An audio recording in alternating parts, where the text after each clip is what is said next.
I'm going to tell you how I grew my fishing account on TikTok from 0 followers to over 100,000 in just a couple of years. So, for those of you that aren't following, I'm James. I run the Ken Carp Fishing TikTok page.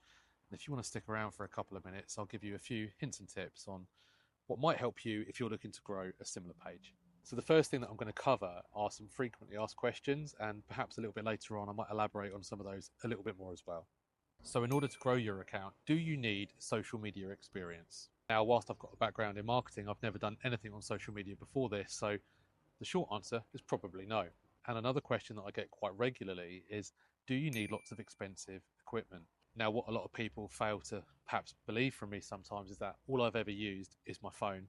I've got an iPhone 16. I'm using the front camera on it now, which is probably the worst camera on it. For all of the other shots that I use the back camera of the iPhone. But other than my iPhone, I've got myself a decent mic. A drone is a recent addition to my arsenal, but to be honest, I only use that for a few flyover shots. But all you need really is a small tripod, a large tripod, a phone, and I definitely would recommend getting yourself some decent mics. Now, in conjunction with the recording equipment, you do not need to be an absolute whiz on a computer to be able to edit these videos. I use CapCut on my mobile. I actually bought a brand new MacBook Pro, installed CapCut, and I was actually editing quicker on my phone than what I was using a MacBook. So all you need is CapCut on your phone. Now, the next one is a really interesting point, and the point being, do you need to be an experienced angler to grow a successful social media account? The answer is no. Now, whilst I have been fishing for most of my life, from a small child when my dad used to take me fishing, through my teenage years, and now recently into carp fishing, I've only been carp fishing for a relatively low number of years. All I wanted to achieve from this page was to showcase my love and passion for the sport and to be able to share my experiences and my views and my love for the sport with fellow anglers. So once you've got to grips with the equipment that you might need and the fact that you want to start a social media channel, the next thing you have to think about is what theme you want to follow. Now, there's lots of different themes people follow out there. There's no right or wrong. I'm not judging what people do or don't do. And I've tried and played around with some of them, but I'm going to break down 3 themes that I can confidently say will get you views on your videos. Not all of them are going to be positive, but I'll break them down and I'll go through them with you anyway. Post 1, the controversial post. Now, this could include a negative theme or just something that is controversial. Now, whilst you can incorporate a positively controversial point, don't be upset when you read answers that you don't want to see. When you're putting something out there that's going to encourage people from mixed opinions to put their points forward, you're going to see comments from a range of different people. Some you're going to love and agree with, some that you're not going to. And that also applies to your readers that are going through your comments. It can either unite people or start massive debates. Now, the second out of the 3 categories that I would say people tend to toy around with is the funny style. Now, I see this across loads of different niches, not just fishing. And whilst I sit there and I'll laugh my head off at some of them, I'm not a funny guy. I really struggle to be a comedian. So if I try, it just comes across really cheesy. So whilst I've done a couple in the past that I might have done half okay, it takes a lot of effort for me to come up with something half decent and to pull it off so it's actually successful. There's better people out there to do the funny ones. If you're not good at them, they're just going to come across as forced or faked. Now, the third one, and this is an area that I tend to focus more of my efforts on, even though I do have a mix of different content, and that's to try and put out more educational style posts. I do genuinely think that this is an area where a lot of creators from a wide range of different backgrounds, again, not just fishing, fail to capitalize on. I've learned, and the data speaks for itself, that whenever I've done a tutorial style video, the view count is much, much higher, the engagement is much, much higher, and generally the video just does that much better. So you need to think about what you're going to bring to the table. For me, it's about sharing my love for the sport within my skill level, showing and helping people that might benefit from tips and tricks that I've been taught. But ultimately, it's for a place for me to share my love for fishing and for me to engage with what I found to be a really positive community of fellow-minded anglers on the TikTok platform. If you do want to go down the route of being educational with tutorial style posts, don't be afraid of what skill level you're at, because for every angler out there that's more experienced than you, there's going to be someone out there that is less experienced than you. So even if you can help to show someone how to tie a hair rig, they're going to appreciate and they're going to benefit from that. And it's all about bringing people on that journey with you. They want to get to know you. Nobody cares about really what's going on in the video. If you want to grow your follow account, you need to give people a reason to follow you. And if there is one thing that I have learned is if you think you're just going to upload pictures of your catches and you holding up fish and talking about the fish that you're holding up in the video in the hope that people are going to love them and they're going to comment and they're going to follow, unless I've been doing something really wrong, it doesn't happen. You know, other platforms are fantastic for you to showcase your catches, but I found on TikTok it's more about a place of discussion, teaching people, education, rather than the prize. People don't want to necessarily see that, in my opinion. I don't think people necessarily care about your catches, but what they do care about is how you caught that fish, what rig you used to catch that fish, what bait you might have used, or what tactics that you might have used. So don't fall into the trap of thinking, why isn't my account growing because I upload pictures all the time? Well, people are desensitized to it, and the harsh reality is, and this is going to sound quite harsh, but I think it's fair and true, I genuinely don't think people care.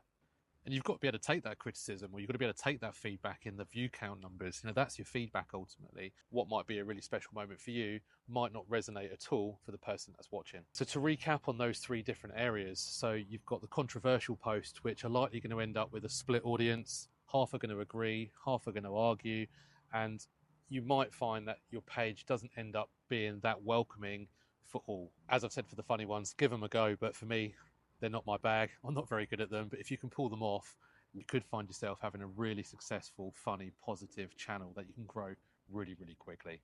And then, of course, that brings me back to where I'm probably focusing more of my style in the sharing of the love and the educational element of the sport as much as I can. Now, let's talk about the algorithm, because this is something that I see loads of people post about, loads of people talk about, loads of people ask me about, and I think it's all BS. I don't think it makes a blind bit of difference whether you post 3 times a day, once a week, or once a month. Look at someone like Carl Smith from Fish with Carl. Carl will post once a month, maybe on TikTok, maybe less, maybe more. But every single one of his posts does fantastically well because the quality of his content is right up there with the best of them. This video is going to include some harsh realities that if you are posting videos of you panning around your bivvy, looking across the lake, and you're wondering why you're not getting loads of views, the reality is that it's boring. People have seen it 100 times. Yes, I post videos like that as little fillers, but I don't have an expectation of how those videos are going to perform. So again, it's about being true to yourself and really understanding what is and what isn't going to work. And when we talk about the frequency of posts, for me, I'm married, I've got a full-time job, I've got 2 fantastic children, a fantastic wife, I've got a busy life. You know, fishing for me comes second. It's something, yes, I would love to do more of, but I have priorities that come first. So never put yourself under pressure to deliver to a platform that really isn't going to give you that much back. You know, do it to have fun, do it as a hobby. Very few people are making any form of a living out of doing this. Please don't confuse follower numbers for people that might be making lots of money from the platform, because that really isn't the case. So when I first started out and I put a few videos out there, and when I say a few, I mean my first few hundred videos, the view count was really, really low. The performance was poor. I was still at a stage where I didn't know what direction to put my channel in, and I still really don't know that.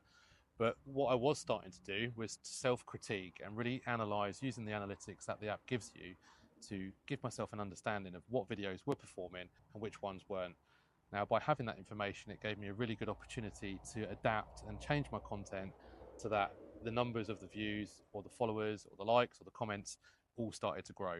At that point, I knew that I was making some positive changes in my content that were making a difference. It's all about trying to be creative, come up with new ideas, listen to feedback from perhaps friends or family, but the best feedback that you can get is within the analytics that the app provides you. You can see when people stop watching. I know when I look back on this video, X% will stop watching after 5 seconds, 10 seconds, 20 seconds. It's all about trying to figure out what you can do within the value that you're giving within your videos that are going to keep people watching. And that's linked to follower numbers. You can have 500,000 followers, or you can have 2 followers. If the person with 500,000 followers puts out a really poor piece of content, it is not going to perform. TikTok is only going to push out your content to people that do and don't follow you if the algorithm is telling TikTok that people are watching it and they're engaging with it. If no one's doing that, it's just going to flop within 24 hours. Whereas you can have someone new come to the app, get lucky with their first post, and this is very often where you see people have millions of views, But when I ever watch those videos, I can see why they're being watched to the end, or they are getting engagement or comments. But whilst I talk about engagement and comments, for me, I definitely think the biggest thing is watch time. But the biggest bit of advice that I would give to anyone is treat this as a hobby, have fun. Social media can be a very bright, positive place. It can also be a very dark, negative place. Don't go down the rat run of the negative side. It's evil for any niche, for any platform. Treat it as a positive escape.